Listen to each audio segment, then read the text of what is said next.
ओम शांति। आज की तारीख है 13 जनवरी 2024।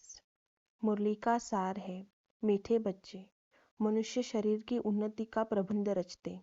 आत्मा की उन्नति व चढ़ती का साधन बाप ही बतलाते हैं। यह बाप की ही रिस्पॉन्सिबिलिटी है। प्रश्न है, सदा बच्चों की उन्नति होती रहे उसके लिए बाप कौन कौन सी श्रीमत देते हैं? उत्तर है, बच्चे अपनी उन्नति के लिए 1 नंबर, सदा याद की यात्रा पर रहो। याद से ही आत्मा की जंग निकलेगी। 2 नंबर, कभी भी बीती को याद नहीं करो और आगे के लिए कोई आश न रखो। 3 नंबर, शरीर निर्वाह के लिए कर्म भले करो लेकिन जो भी टाइम मिले वह वेस्ट नहीं करो। बाप की याद में टाइम सफल करो। 4 नंबर, कम से कम 8 घंटा ईश्वरीय सेवा करो तो तुम्हारी उन्नति होती रहेगी। ओम शांति। रूहानी बाप बैठ रूहानी बच्चों को अथवा आत्माओं को समझाते हैं। मनुष्य कहते हैं आत्मा की रिस्पॉन्सिबिलिटी है परमात्मा के ऊपर। वही सब आत्माओं की उन्नति और मन की शांति का रास्ता बता सकते हैं। आत्मा रहती है भ्रुकुटी में, सबसे न्यारी। अक्सर करके रोग होते हैं शरीर में, यहाँ भ्रुकुटी में नहीं। भल सिर में दर्द पड़ेगा परंतु जो आत्मा का तख्त है वहाँ कोई तकलीफ नहीं होगी क्योंकि उस तख्त पर आत्मा विराजमान है। अब आत्मा की उन्नति अथवा शांति देने वाला सर्जन तो एक ही परमात्मा है। जब आत्मा की उन्नति हो तब आत्मा को हेल्थ वेल्थ भी मिले। शरीर को तो कितना भी करो उससे कोई उन्नति नहीं होगी। शरीर की कुछ न कुछ खिटपिट तो रहती ही है।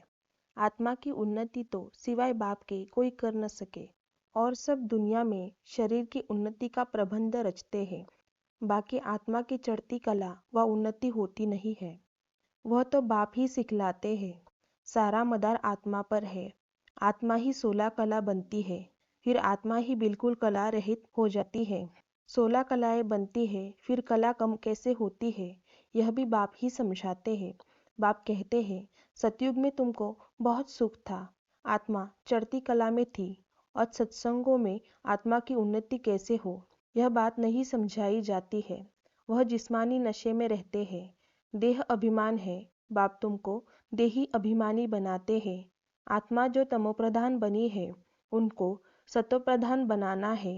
यह सब है रूहानी बातें, वहाँ है जिस्मानी बातें। सर्जन लोग एक हार्ट निकाल दूसरा डालते हैं, उनका आत्मा से कोई ताल्लुक नहीं। आत्मा तो भ्रुकुटी में रहती है, उनका ऑपरेशन आदि कुछ नहीं होता।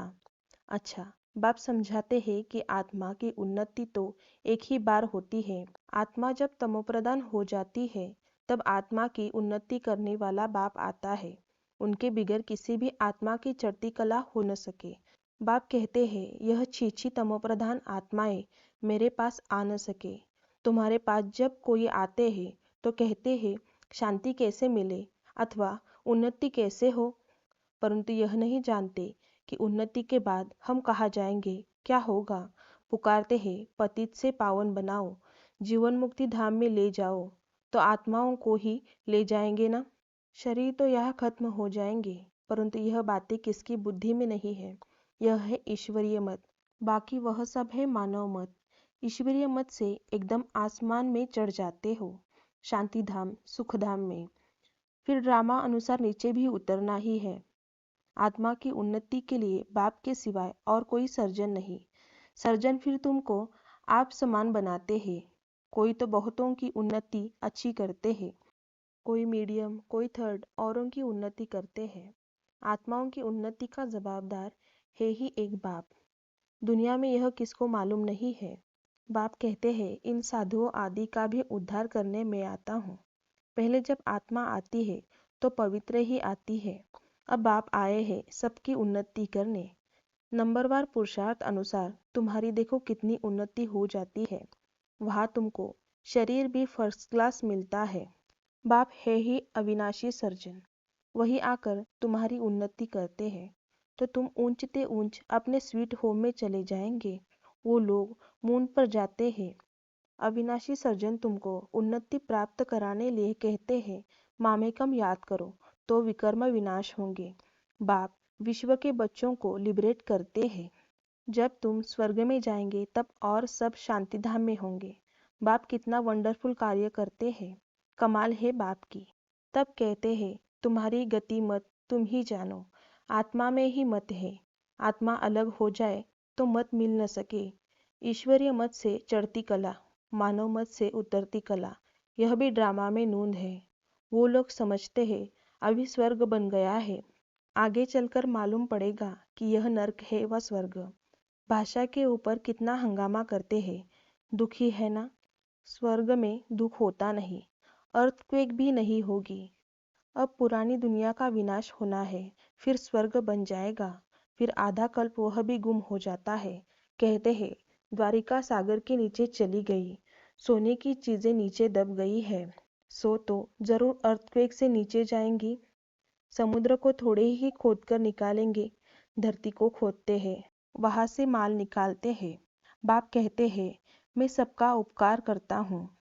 मेरा फिर सब अपकार करते, गाली देते। मैं तो अपकारी का भी उपकार करता हूँ, तो मेरी जरूर महिमा होनी चाहिए। भक्ति मार्ग में देखो कितना मान है। तुम बच्चे भी बाप की कितनी महिमा करते हो। चित्र में 32 गुण दिखाए हैं। अभी तुम भी बाप जैसे गुणवान बन रहे हो तो कितना पुरुषार्थ करना चाहिए, टाइम वेस्ट नहीं करना चाहिए। बहुत हाईएस्ट बाप पढ़ाते हैं तो रोज जरूर पढ़ना चाहिए। यह अविनाशी बाप भी है, टीचर भी है, पिछाड़ी में आने वाले पुराणों से भी तीखे जा रहे हैं। अब सारी दुनिया की उन्नति हो रही है बाप द्वारा। श्री कृष्ण को भी गुणवान बनाने वाला बाप है, सबको देने वाला है, बाकी सब लेते हैं। यह घराना बन रहा है नंबरवार पुरुषार्थ अनुसार। बेहद का बाप देखो कितना मीठा और कितना प्यारा है। ऊंचे ते ऊंचे बाप द्वारा अब सबकी उन्नति हो रही है, बाकी तो सबको सीढ़ी उतरनी है। कमाल है बाप की। भल खाओ पियो सब कुछ करो, सिर्फ बाबा के गुण गाओ। ऐसे नहीं बाबा की याद में रहने से खाना नहीं खा सकते। रात को फुर्सत बहुत मिलती है, 8 घंटा तो फुर्सत है। बाप कहते हैं कम से कम 8 घंटा इस गवर्नमेंट की सर्विस करो। जो भी आए उनको आत्मा की उन्नति के लिए रास्ता बताओ। जीवन मुक्ति माना विश्व का मालिक और मुक्ति माना ब्रह्मांड का मालिक। ये समझाना तो सहज है ना, परंतु तकदीर में नहीं है तो तदबीर क्या कर सकेंगे।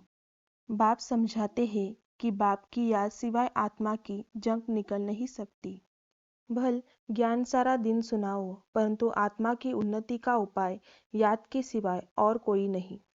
बाप बच्चों को बहुत प्यार से रोज रोज समझाते हैं, परंतु अपनी उन्नति करते हैं व नहीं करते हैं वह हर एक खुद समझ सकते हैं। यह सिर्फ तुम नहीं सुनते हो, परंतु सब सेंटर्स वाले बच्चे सुनते हैं। यह टेप रखी है, यह भी अपने में आवाज भरकर जाती है सर्विस पर। यह बहुत सर्विस देती है। बच्चे समझते हैं शिव बाबा की मुरली हम सुनते हैं। तुम्हारे द्वारा सुनने से इनडायरेक्ट हो जाता है, फिर यहाँ आते हैं डायरेक्ट सुनने के लिए। फिर बाबा ब्रह्मा मुख द्वारा सुनाते हैं अथवा मुख द्वारा ज्ञान अमृत देते हैं। इस समय दुनिया तमोप्रधान हो गई है तो उस पर ज्ञान की वर्षा चाहिए। वह पानी की वर्षा तो बहुत होती है, उस पानी से तो कोई पावन बन नहीं सकता। यह है सारी ज्ञान की बात। बाप कहते हैं अब जागो, मैं तुमको शांतिधाम ले जाता हूँ। आत्मा की उन्नति भी इसमें है, बाकी सब है जिस्मानी बातें। रूहानी बातें सिर्फ तुम ही सुनते हो। पदमपति भाग्यशाली सिर्फ तुम ही बनते हो। बाप है गरीब निवाज, गरीब ही सुनते हैं। तब बाप कहते हैं अहिल्याओं गणिकाओं को भी समझाओ। सतयुग में ऐसी बातें नहीं होती, वह है बेहद का शिवालय। अब है बेहद का वैश्यालय, बिल्कुल ही तमोप्रधान है, इससे जास्ती मार्जिन नहीं है। अब इस पतित दुनिया को चेंज होना है। भारत में राम राज्य और रावण राज्य होता है। जब अनेक धर्म हो जाते हैं तब अशांति हो जाती है, लड़ाई तो लगती ही रहती है। अब तो बहुत जोर से लड़ाई लगेगी, कड़ी लड़ाई लग फिर बंद हो जाएगी, क्योंकि राजाएं भी स्थापन हो, कर्मातीत अवस्था भी हो। अभी तो कोई कह न सके। वह अवस्था आएगी तो पढ़ाई पूरी हो जाएगी, फिर ट्रांसफर हो जाएंगे अपने पुरुषार्थ अनुसार। इस भंबोर को आग तो लगनी है, फटाफट विनाश हो जाएगा। उनको खूनी नाहक खेल कहा जाता है। नाहक सब मर जाएंगे, रक्त की नदियां बहेंगी, फिर घी दूध की नदियां बहेंगी, हाहाकार से जय जयकार होगी। बाकी सब अज्ञान निद्रा में सोते सोते ही खत्म हो जाएंगे। बड़ी युक्ति से स्थापना होती है, विघ्न भी पड़ेंगे, अत्याचार भी होंगे। अब माताओं द्वारा स्वर्ग का द्वार खुलता है तो पुरुष भी बहुत, परंतु माता जन्म देती है तो उनको पुरुष से इजाफा ज्यादा मिलता है। स्वर्ग में तो नंबरवार सब जाएंगे, कोई 2 जन्म मेल के भी बन सकते हैं। हिसाब किताब जो ड्रामा में नूंद है वही होता है। आत्मा की उन्नति होने से कितना फर्क पड़ जाता है। कोई तो एकदम हाईएस्ट बन जाता है, कोई तो बिल्कुल लोएस्ट, कहा राजा तो कहा प्रजा। मीठे मीठे बच्चों को बाप समझाते हैं, अब पुरुषार्थ करो, योग से पवित्र बनो, तब धारणा हो। मंजिल बहुत ऊंची है, अपने को आत्मा समझ, बहुत प्यार से बाप को याद करना है। आत्मा का परमात्मा के साथ लव है ना, यह है रूहानी लव, जिससे आत्मा की उन्नति होती है। जिस्मानी लव से गिर पड़ते हैं, तकदीर में नहीं है तो भागंती हो जाते हैं। यज्ञ की बड़ी संभाल चाहिए। माताओं की पाई पाई से यज्ञ की सर्विस हो रही है। यहाँ गरीब ही साहूकार बनते हैं। सारा मदार पढ़ाई पर है। तुम अभी सदा सुहागिन बनती हो, यह सबको फीलिंग आती है। माला का दाना बनने वालों की कितनी अच्छी फीलिंग चाहिए। शिव बाबा को याद करते सर्विस करते रहो तो बहुत उन्नति हो सकती है। शिव बाबा की सर्विस में शरीर भी निछावर करना चाहिए। सारा दिन नशा रहे, यह मासी का घर नहीं है। देखना है हमने अपनी कितनी उन्नति की है। बाबा कहते हैं, बीती को याद न करो, आगे की कोई आश मत रखो। शरीर निर्वाह अर्थ कर्म तो करना है। जो टाइम मिले उसमें बाप को याद करो तो विकर्म विनाश होंगे। बाबा बांधिलियों को भी समझाते हैं कि तुम्हें पति को बहुत नम्रता प्यार से समझाना है। कोई मारे तो उन पर फूलों की वर्षा करो। अपने को बचाने की बड़ी युक्ति चाहिए। आंखें बड़ी शीतल चाहिए, कभी हिले नहीं। इस पर अंगद का भी मिसाल है, बिल्कुल अडोल था। तुम सब महावीर हो। जो कुछ पास्ट हुआ उनको याद नहीं करना है, सदैव हर्षित रहना है, ड्रामा पर अटल रहना है। बाप खुद कहते हैं, मैं भी ड्रामा के बंधन में बांधा हुआ हूँ, बाकी और कोई बात नहीं। श्री कृष्ण के लिए लिखा है, स्वदर्शन चक्र से मारा। यह सब कथाएं हैं। बाप तो हिंसा कर न सके, यह तो बाप टीचर है, मारने की बात नहीं है। यह बातें सब इस समय की है। एक तरफ ढेर मनुष्य है, दूसरे तरफ तुम हो, जिनको आना होगा आते रहेंगे। कल्प पहले मिसल पद पाते रहेंगे, इसमें चमत्कार की बात नहीं। बाप रहमदिल है, दुख हरता सुख करता है, फिर दुख कैसे देंगे। अच्छा, मीठे मीठे सिखले दे बच्चों प्रति माता पिता बाप दादा का याद प्यार और गुड मॉर्निंग। रूहानी बाप की रूहानी बच्चों को नमस्ते। हम रूहानी बच्चों की रूहानी माता पिता बाप दादा को पदम गुना, पदम की भी पदम पदम पदम गुना, याद प्यार, गुड मॉर्निंग और नमस्ते नमस्ते नमस्ते। अच्छा, ओम शांति। धारणा के लिए मुख्य सार है। 1 नंबर पॉइंट, कम से कम 8 घंटा ईश्वरीय गवर्नमेंट की सर्विस कर अपना टाइम सफल करना है। बाप जैसा गुणवान बनना है। 2 नंबर, जो बीता उसे याद नहीं करना है, बीती को बीती कर सदैव हर्षित रहना है, ड्रामा पर अडोल रहना है। वरदान है, संकल्प बोल और कर्म के व्यर्थ को समर्थ में परिवर्तन करने वाले होली हंस भव। होली हंस का अर्थ है संकल्प बोल और कर्म के व्यर्थ को समर्थ में परिवर्तन करने वाले।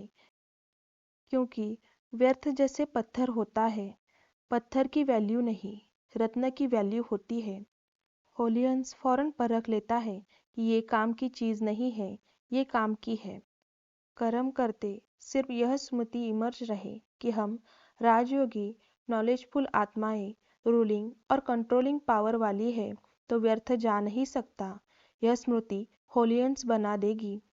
स्लोगन है, जो स्वयं को इस देहरूपी मकान में मेहमान समझते हैं वही निर्मोही रह सकते हैं।